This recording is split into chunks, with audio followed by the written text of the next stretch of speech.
ಸರ್ಕಾರಿ ಕಿರಿಯ ಪ್ರಾಥಮಿಕ ಶಾಲೆ ಪುತ್ತೂರು ಸೊನ್ನಹಳ್ಳಿ. ಈ ಶಾಲೆಯಲ್ಲಿ 22 ಮಕ್ಕಳು ವಿದ್ಯಾಭ್ಯಾಸ ಮಾಡ್ತಿದ್ದಾರೆ. ಅದರಲ್ಲೊಂದು 6 ಮಕ್ಕಳು ಶಾಲೆಯ ಪಕ್ಕದಲ್ಲೇ ಇರ್ತಕ್ಕಂಥ ಬೇಲಿಯಲ್ಲಿ ಹುಚ್ಚರಳ್ಳೆ ಗಿಡ ಅಂತ ಹೇಳ್ತೇವೆ. ಅದನ್ನು ಆ ಗಿಡದಲ್ಲಿ ಹಣ್ಣು ಬಿಟ್ಟಿರೋದನ್ನು ಎಲ್ಲ ಮಕ್ಕಳು 6 ಮಕ್ಕಳು ಸೇವಿಸಿರೋದ್ರಿಂದ ವಾಂತಿಯಾಗಿರೋದು ಕಂಡು ಬಂದಿದೆ. ಈ ಮಕ್ಕಳೆಲ್ಲರನ್ನೂ ಕೂಡ ನಾವು ಸಾರ್ವಜನಿಕ ಆಸ್ಪತ್ರೆಯಲ್ಲಿ ಬಂದು ಇವತ್ತು ಇಲ್ಲಿ ಪರಿಶೀಲನೆಗೆ ಅವ್ರನ್ನ ಇಲ್ಲಿ ಆಸ್ಪತ್ರೆಗೆ ಕರ್ಕೊಂಡ್ಬಂದಿದ್ವಿ. ಈಗಾಗಲೇ ಡಾಕ್ಟ್ರು ಅವ್ರನ್ನ ಪರೀಕ್ಷೆ ಮಾಡಿ ಏನೂ ಸಮಸ್ಯೆ ಇಲ್ಲ, ಹಣ್ಣು ತಿಂದಿರೋದ್ರಿಂದ ಸ್ವಲ್ಪ ವಾಮಿಟ್ ಆಗಿದೆ. ಈಗ ಇನ್ನೊಂದು 1 ಗಂಟೆ ಅಥವಾ 2 ಗಂಟೆ ಒಳಗಡೆ ಚೇತರಿಸ್ಕೊಳ್ತಾರೆ ಅಂತ ಹೇಳಿದ್ದಾರೆ. ಸಮಸ್ಯೆ ಏನೂ ಇರೋದಿಲ್ಲ. ಆ ಹಣ್ಣು ಯಾರೋ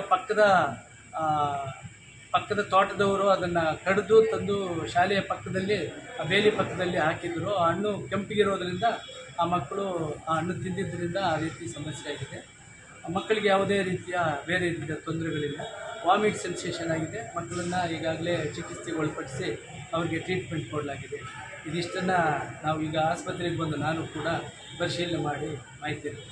ಆಮೇಲೆ ಖಾಸಗಿ ಆಸ್ಪತ್ರೆಯಲ್ಲಿ ಒಬ್ಬರು ಚಿಕಿತ್ಸೆ ಪಡಿತಾ ಇದ್ದಾರೆ ಅಂತ ಹೇಳಿದ್ದಾರೆ. ಅಲ್ಲಿ ಹತ್ತಿರದಲ್ಲಿ ಪೇರೆಂಟ್ಸು ಕೆಲವರು ಇದಕ್ಕಿದ್ದಾಗೆ ಪಕ್ಕದಲ್ಲಿ ಏನಾದರೂ ವಾಂತಿ ಆದ ತಕ್ಷಣ ಪಕ್ಕದ ಖಾಸಗಿ ಆಸ್ಪತ್ರೆಗೆ ಕರ್ಕೊಂಡು ಹೋಗಿದ್ದಾರೆ.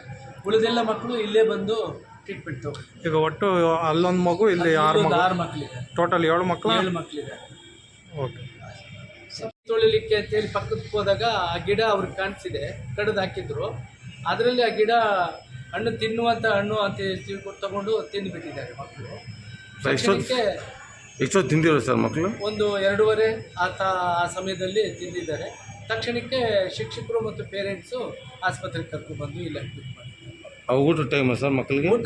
ಊಟ ಮುಗಿಸ್ಕೊಂಡಿದ್ರು. ಆಗಾಗಲೇ ಊಟ ಮುಗಿಸಿ 2:30 ಗಂಟೆ ಮೇಲೆ ಆಗಿತ್ತು. ಆ ಸಮಯದಲ್ಲಿ ಮಕ್ಕಳು ಕೈ ತೊಳ್ಕೊಂಡು ಆಚೆ ಹೊರಗಡೆ ಹೋಗಿದ್ದಾರೆ ಆಟ ಆಡಲಿಕ್ಕೆ ಅಂತೇಳಿ. ಆ ಸಮಯದಲ್ಲಿ ಈ ಸಮಸ್ಯೆ. ಅದು ಬಿಟ್ಟರೆ ಇನ್ನೇನು ಆ ಟೈಮ್ದಲ್ಲಿ ಮೇಡಮ್ಸು ಮಾಸ್ಟರ್ ಯಾರು ನೋಡಿಲ್ಲ? ಒಬ್ಬರು ಆ ಶಾಲೆಯಲ್ಲಿ 2 ಶಿಕ್ಷಕರಿದ್ದಾರೆ. ಒಬ್ಬರು SSLC ಎಕ್ಸಾಮ್ಗೆ ಹೋಗಿದ್ದರು. ಒಬ್ಬರು ಶಿಕ್ಷಕರು ಮಾತ್ರ ಇದ್ದರು. ಅವರು ಆ ಹಣ್ಣನ್ನು ಟೀಚರು ಕೂಡ ತೊಗೊಂಡ್ಬಂದು ತಿಂದಿದ್ದಾರೆ.